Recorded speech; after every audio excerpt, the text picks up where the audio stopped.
तो नोटबंदी के बाद देश में डिजिटल पेमेंट का चलन बढ़ा है। इस दौरान लोग पीओएस यानी पॉइंट ऑफ सेल का भी खूब इस्तेमाल कर रहे हैं।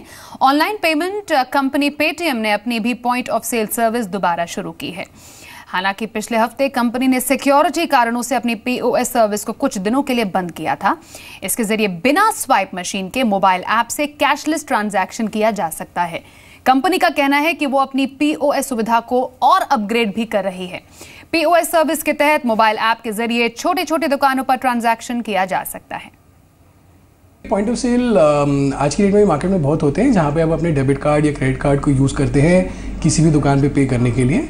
हमारा जो मकसद है वो ये है कि ज़्यादा से ज़्यादा दुकानदार भाई लोग हमारे डेबिट और क्रेडिट कार्ड पेमेंट्स एक्सेप्ट कर पाएँ, क्योंकि आज के दिन में उनको शायद ये परेशानी आती होगी कि अगर कस्टमर आ रहा है, उनके पास अगर स्मार्टफोन नहीं है तो फिर वो कैसे पे करेंगे, बट उनके पास शायद डेबिट कार्ड हो।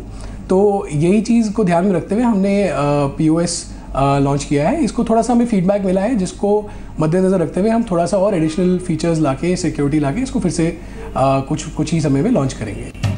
और नोटबंदी के बाद डिजिटल पेमेंट कंपनियां इस मौके को भुनाने में कोई कसर नहीं छोड़ रही हैं। मोबीक्विक ने एक ऐसा डिजिटल पेमेंट ऐप लॉन्च किया है जिसका इस्तेमाल कम जानकारी वाले लोग भी कर पाएंगे।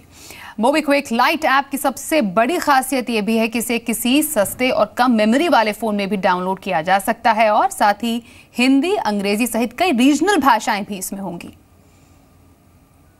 मेरे साथ इस समय मोबीक्विक की को फाउंडर उपासना मौजूद है। आइए इन्हीं से जान लेते हैं। आज इन्होंने लॉन्च किया है इंडिया की स्मॉलेस्ट साइज में जो ऐप है वो इन्होंने लॉन्च की है, मोबीक्विक लाइट।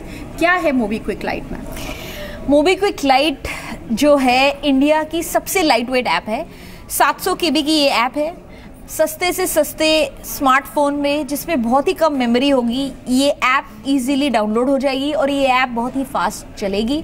हमने इसको बनाया है अलग अलग रीजनल लैंग्वेजेस के लिए। फिलहाल हम हिंदी और इंग्लिश के साथ लॉन्च कर रहे हैं, बाकी लैंग्वेजेस भी थोड़े दिनों में ऐड हो जाएगी। लेकिन फ्यूचर में क्या आप ऐसी कोई ऐप इसमें डेवलप कर रहे हैं कि जो कि इंटरनेट के बिना भी चल जाए?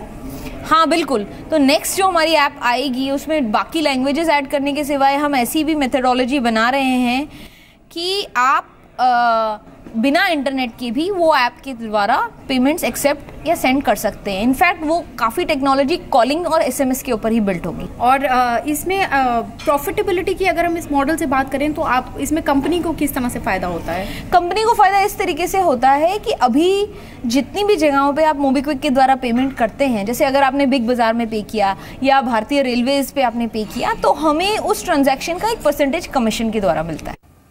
तो ई वॉलेट का चलन ज्यादा से ज्यादा बढ़ रहा है। इनफैक्ट वित्त मंत्री अरुण जेटली का कहना है कि लोगों को अधिक से अधिक ई वॉलेट का इस्तेमाल करना चाहिए, जिससे लोगों को नकदी की किल्लत से जूझना न पड़े।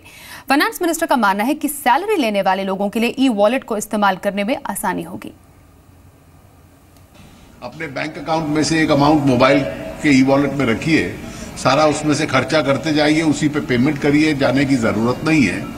और एकदम कम से कम जो सैलरीड लोग हैं उनके लिए बहुत सुविधा है, क्योंकि सैलरी बैंक में आती है और बैंक से आपके मोबाइल फोन में जितनी डालनी है उस ई वॉलेट में डालिए और उसके हिसाब से अपना खर्चा कर प्लानिंग करते रहिए।